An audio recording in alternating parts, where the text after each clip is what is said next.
Okay, hey guys, so I saw this map on Twitter from I think it was like the John Stewart account or maybe Stephen A. Smith.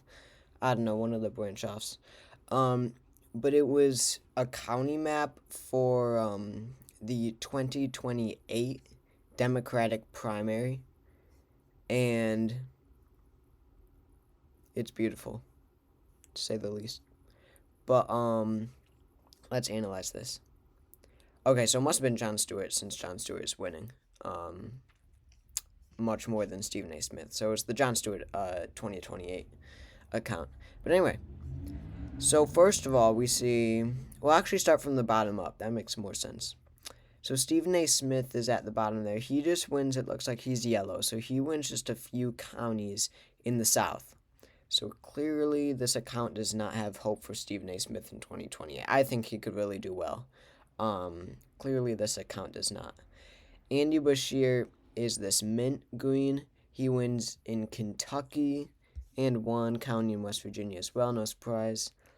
Looks like more like the, you know, I don't want to say urban, but less rural region.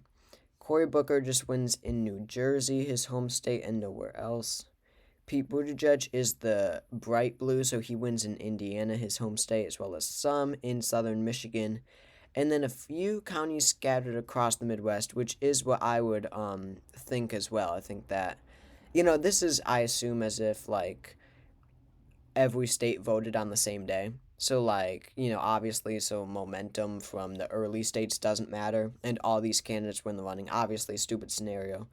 That'll never happen, but it's as if. So it does. I would also expect Pete Buttigieg to win a lot of rural counties scattered across. Roy Cooper is pink. He just wins in North Carolina. That is where I'd expect the more white regions, North Carolina too, rather than black, which backs Harris.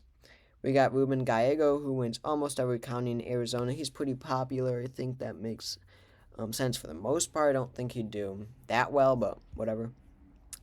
Ro Khanna is the darker gray. He just wins in Silicon Valley in California. I think he'd only win like one county, maybe his home county, but whatever.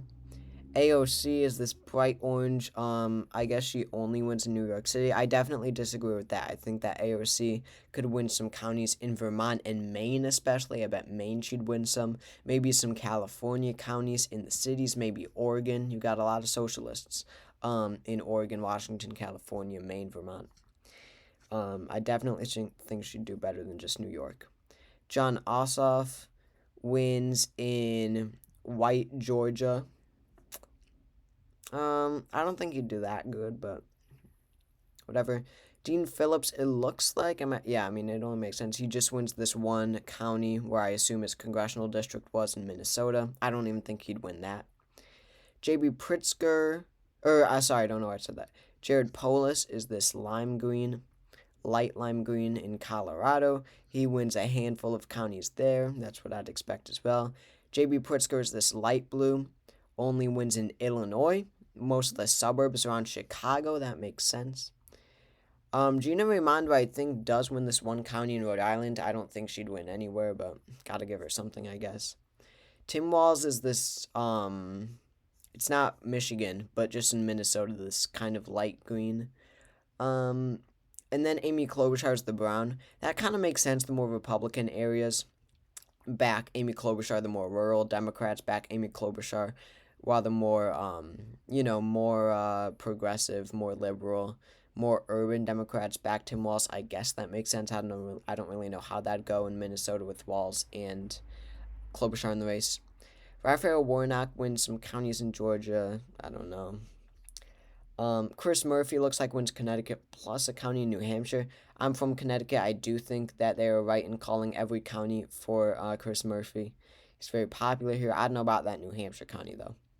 Gretchen Whitmer wins almost every county in Michigan, as well as some in Wisconsin, some in Iowa, and then a few scattered across the Midwest. That sounds about right. Beto O'Rourke just carries the entire Rio Grande Valley. Makes total sense. That is what I'd expect. And then some more suburban counties across Texas. Josh Shapiro's base is in the Northeast. He wins almost every county in Pennsylvania. And then a few others like more wealthy New York, New Jersey, Delaware, etc. Some across the Midwest. I don't know how many he'd win there. That's a stretch, I think. And then Harris just dominates the South. Really, that's really the only place she wins. I think she'd do better than this, if we're being completely honest here. Gavin Newsom wins in the West, and that's it. Oregon, Washington, California mostly, a little New Mexico, little Arizona, little Utah, Idaho, Colorado. And then Jon Stewart wins everywhere else that I didn't just mention. So he seems to do better in the former Bernie states, right? Like in the West, a little bit in the Northeast as well. But obviously, this would be a deadlocked convention.